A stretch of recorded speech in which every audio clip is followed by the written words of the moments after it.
গণ অভ্যুত্থান যে ঘটনাটি 24-এ ঘটে গেছে 5ই আগস্টে, সেটা তো একটা মূর্তিমান সত্য, এবং সেখানে আওয়ামী লীগের ভূমিকা সম্পর্কে কারোই কোনো দ্বিমত নাই, এবং সেই নেতৃত্ব যারা সরাসরি হত্যাকাণ্ডের সঙ্গে জড়িত। তো একটা বিষয় ছিল যে এটা যেমন সত্য, আবার এও সত্য যে আওয়ামী লীগের সকল কর্মী, সমর্থক, নেতা এই হত্যাকাণ্ডের সাথে জড়িত ছিলেন না। তাদের অবস্থাটা কি হবে এই ভোটে? শুরু থেকেই এরকম একটা বিতর্ক ছিল, এবং 30টি রাজনৈতিক দলের সঙ্গে যখন সরকার সংলাপ শুরু করলেন এবং 9 মাস ধরে এই সংলাপটি চলল, তখন বোঝা গেল যে সরকার আসলে এই ব্যাপারে দৃঢ়চিত্ততার সাথে এগোচ্ছেন, যে তারা শুধু আওয়ামী লীগ নয়, আওয়ামী লীগ ও সমমনাদেরকে নির্বাচনের বাইরে রাখবেন, এবং দেশে এক ধরনের ডানপন্থার যাতে বিকাশ হয় তাতে সরকার সক্রিয় ভূমিকা রাখবেন। সেটা আমরা দেখলাম যে জাতীয় পার্টি তো যাচ্ছে, জাতীয় পার্টি যাচ্ছে বটে, কিন্তু জাতীয় পার্টিকে নিয়েও অনেক বিতর্ক আছে।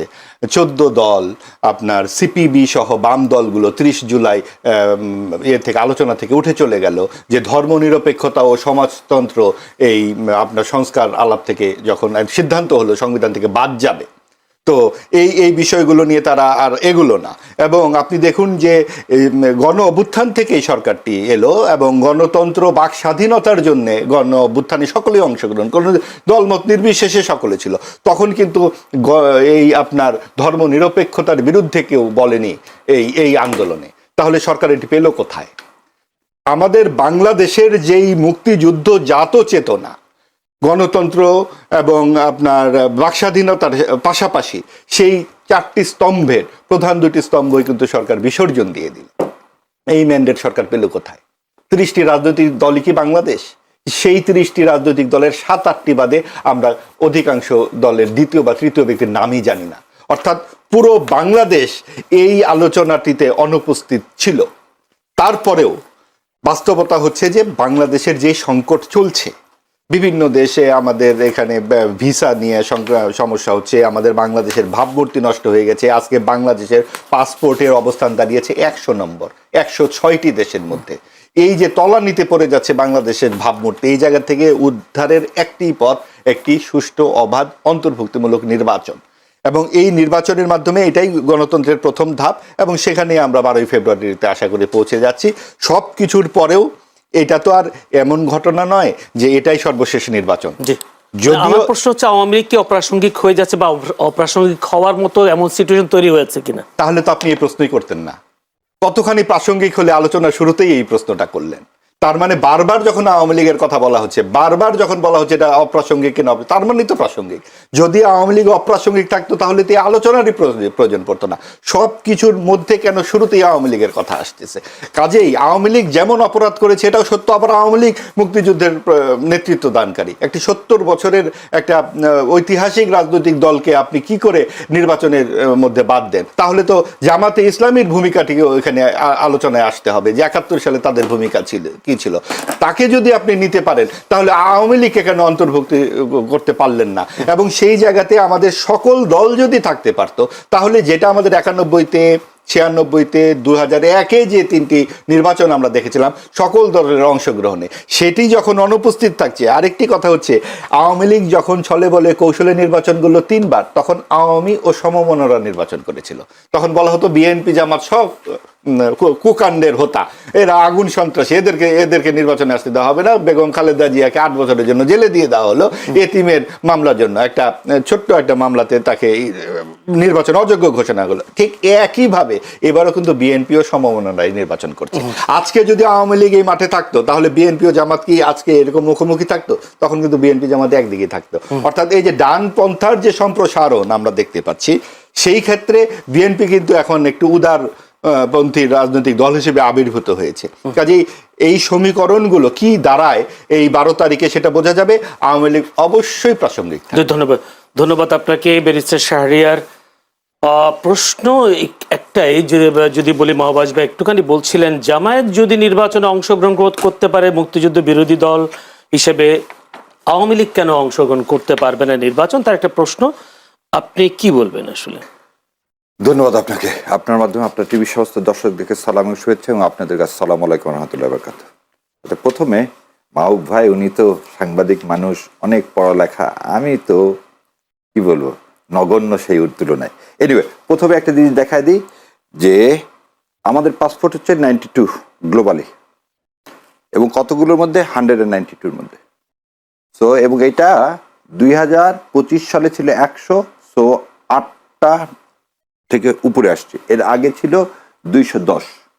তো এগিয়ে এসছে, 8 ধাপ আমরা ইমপ্রুভ করছি। সো 110 থেকে 1.5 বছরের মাথায় তাহলে 18 ধাপ উপরে এসছে। সো এটা এই যে আমি দেখাই দিলাম, সেজন্য আমি দেখাই দিলাম যে পাসপোর্ট অফ বাংলাদেশ, এটা এই আপনি গুগল যে কেউ করলেই দেখতে পাবে। এনিওয়ে, সো পাসপোর্টের মান কমে গেছে, তা না উল্টা বেড়ে গেছে, 18 ধাপ উপরে উঠছে, এবং আমরা এখন 45টা দেশে বিনা ভিসায় যেতে পারবো। এবার আসেন, দেশের 2-4টা নাম বলবেন? না, আমার ওইটা প্রাসঙ্গিকটা আপনি বলছেন যে 100, সেটা আমি বলে দিলাম, যে আমার কারেকশন কাছেও করে দিলাম। তথ্য আছে। আপনার সাথে আমার এই যে আমি সেজন্য এটা দেখাই দিলাম, আপনার কাছে যদি 100 টাকা ওটা আমাদের বুরুন্ডিতে কথা। যাওয়া যাবে আমাদের। বুরুন্ডি কোথায় গেলাম না গেলাম দ্যাটস ইমম্যাটেরিয়াল। ম্যাটেরিয়ালটা হচ্ছে আপনার পাসপোর্টের ধাপটা উপরে উঠছে কিনা। সো ওই জন্য একটু বললাম যে আমরা যখন আসছি ভাইয়ের সাথে তো বসছি, ওই জন্য একটু ইয়ে করে হয়তো কথা বলতাম। দ্বিতীয় কথা, আপনি যে প্রশ্ন করছেন সেই প্রশ্ন, 2টা বয়ান তৈরি করা হচ্ছে। একটা বয়ান হচ্ছে আওয়ামী লীগ, নিরীহ আওয়ামী লীগ, আওয়ামী লীগ এবং নিরীহ আওয়ামী লীগ। সো মুজিববাদের মধ্যে নিরীহ মুজিববাদ আর মুজিববাদ বলে কোনো কিছু আমার কাছে নাই, এবং আমি যেগুলো বলতেছি এগুলো সব আমার পার্সোনাল ওপিনিয়ন বলতেছি। দ্বিতীয় কথা, ভাই আর একটা কথা বলছেন এখানে, ধর্মনিরপেক্ষতা এবং সমাজতন্ত্র, এই দুটা হচ্ছে পিলার। এই 2টা পিলার হচ্ছে ইন্ডিয়ান ক্রাফটের। এটা আমি সব জায়গায় বলছি, এটা হচ্ছে পুরাতন কথা, এটা নতুন কথা না। এবার আপনার প্রশ্ন উত্তর দিই, বাংলাদেশ জামাতে ইসলামী যদি ভোট করতে পারে তাহলে আওয়ামী লীগ কেন পারবে না? তো জামাতে ইসলামের বিরুদ্ধে তার আর একটা জিনিস বলে দিতে, আর তার আগে আর একটা উত্তর দিয়ে দিই। ভাই বলছিলেন যে আওয়ামী লীগ ও সমমনা, আওয়ামী লীগ ও সমমনা জাতীয় পার্টি 248টা সিটে কন্টেস্ট করতেছে, এবং জাতীয় পার্টি না বললেন 14 দলের কথা। আনাসের মঞ্জুর সাহেব, আনিসুল হক মাহমুদরা এনডিএফ বলে ন্যাশনাল ডেমোক্রেটিক ফ্রন্ট করছে। সো সেখানেও তারা কিন্তু করতে পারছে। সো এই কথা বলা যাবে না যে এটা একটা ইনক্লুসিভ না। এই সুজাতা সিং এর মতো যে কথাটা সুজাতা সিং জাতীয় পার্টিকে নিয়ে এসে 13 সালে বলছিল লেজিটিমেসি, ভারতের লেজিটিমেসি না পাইলেই আমাদের ইলেকশন লেজিটিমেসি হবে না, এটা না। এখন যে তর্কটা নতুন করে করা হতে চাচ্ছে যে জামাতে ইসলাম আসছে বলে আওয়ামী লীগ আসবে, আমি যদি এখন বলি বিএনপি তো মুসলিম লীগ এবং বামফ্রন্ট, যে জাদু মিয়ারা যারা মুক্তিযুদ্ধকে সমর্থন করেন তাদের সমন্বয় তো বিএনপি। তাহলে আজকে যারা এই ইলেকশন করতেছে তাহলে সবাই, এই কথা যদি বলা হয় তাহলে সবাই স্বাধীনতা বিরোধী। আর যেটা ভাই বললেন যে আওয়ামী লীগ স্বাধীনতা নেতৃত্ব দান করছে, আমার কাছে এখানে যে বাংলাদেশের সমস্ত মানুষ নেতৃত্ব দান করছে স্বতঃস্ফূর্তভাবে, যেভাবে 24-এর এই দ্বিতীয় স্বাধীনতায় আপামর জনসাধারণ ছোট্ট বাচ্চা থেকে বৃদ্ধ পর্যন্ত অংশগ্রহণ করছে, খালি ফ্যাসিস্টকে সরানোর জন্য না, ভারতীয় আধিপত্যবাদের বিরুদ্ধে। এবং আমাদের সেই 71 সালের মুক্তিযুদ্ধটাও ছিল পাকিস্তানের হাত থেকে নিজেদেরকে রক্ষা করা এবং ভারতীয় আধিপত্যবাদের মধ্যে পড়ে না যাওয়া। এটাই ছিল মানুষের চাওয়া, যেটা 72 সালে আমরা দেখলাম যে না, ভারত আমাদের স্বাধীনতাটাকে ছিনতাই করে নিয়ে গেছে, এবং এই ছিনতাই করতে ছিনতাইকারী হিসাবে ইউজ হয়েছে বাংলাদেশ আওয়ামী লীগ। সো এই যে ছিনতাইকারী 2বার আমার দেশের স্বাধীনতাকে, সার্বভৌমত্বকে ভুলণ্ঠিত করছে, তার সাথে জামাত ইসলামের তুলনা করা কোনোভাবে প্রাসঙ্গিক না। তো সেই কারণে জামাতে ইসলাম এবং আওয়ামী লীগকে এক জায়গায় করা যাবে না। আর আওয়ামী লীগের বিরুদ্ধে জাতিসংঘের তদন্ত রিপোর্ট আছে, আপনারা হয়তো দেখবেন 71 সালের পরে 2টা কমিশন হয়েছিল, একটা হোয়াইট পেপার হয়েছিল আর আরো হামিদুর রহমান কমিশন হয়েছিল।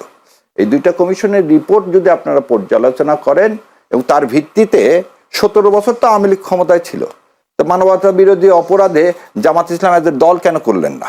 এবং আজকে সর্বোচ্চ আদালত থেকে এটা প্রতীয়মান, যাদেরকে আপনারা ফাঁসি দিয়েছেন that is a judicial killing, এবং এই লোকগুলোর সাথে কোনোভাবে এই অপরাধের কোনো কি ছিল না, সম্পর্ক ছিল না। ক্ষমতার পালাবদলে কি আবার চেঞ্জ হতে পারে জুডিশিয়াল এর রায়গুলো? এই জিনিসটা হচ্ছে কি, আপনি যদি ইনস্টিটিউশন না করেন কখন এগুলো চেঞ্জ হবে? চেঞ্জ হবে হচ্ছে যদি আবার একটা হাসিনার মতো আর একটা হাসিনা আসে, কখনো আর একটা মুসলিনি আসে, আর একটা হিটলার আসে, তাহলে আবার সে করতে চাবে কি বিচার বিভাগকে তার নিজের জন্য কন্ট্রোল করতে চাবে। আর যদি সেটা না করতে চাওয়া হয়, ভাই আমাদের সবার একটা স্বপ্ন হচ্ছে একটা বাংলাদেশ।